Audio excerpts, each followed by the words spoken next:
Менің жасым 29-да, және де 14 жасымнан бастап байлық, ақша туралы кітаптарды оқып, мына бір нәрсені түсіндім, және де сол нәрсені өміріме енгізіп, соңғы 6 жылда өмірімді әжептәуір колоссально өзгерттім десем болады. Қазір өмірімде өзім қалағанның барлығы бар, шүкір, саяхаттаймын, үйім бар, көлігім бар, қарызым жоқ, балаларымды жақсы оқу орындарына кіргізіп жатырмын деген секілді. Және де ол нәрсе туралы негізгі кітаптарда ашық айтылмайды, бірақ сен 10-20 кітапты оқығаннан кейін өзің на автомате солай жасап бастайтын боласың, ойланып бастайтын боласың. Ол сенің ойыңа коррекция жасау.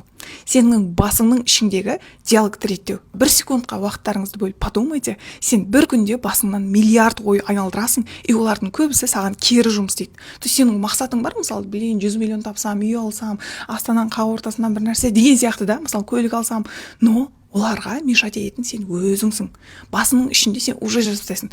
Үй деген 180 миллион, ойла, қымбат қой, мен оны таба алмаймын. Жетістікке жету үшін ерте тұру керек, бірақ ерте тұрайын десем, ё-моё, балалар жылайды, айтет бүйет, менің уақытым болмайды ғой. Қазір мен осындай бір білім алам, бірақ болмай қалуы да мүмкін ғой деген сияқты біз ойымызбен көп өзімізге кереғар, яғни бізді жетістікке жеткізбейтін осы бір безопасный пространствода алып қалатын ойларды көп ойланамыз. Себебі біздің психикамыз үшін, как бы біздің негізі бір орында тұрғанымыз наоборот тиімді, өйткені как бы жаңа нәрсені істеу дискомфорт қой, енді жаңа құнын төлейсің, эмоциональный бір выгоранияға ұшырауың мүмкін, енді новый нәрсе білмейсің да, неизвестность.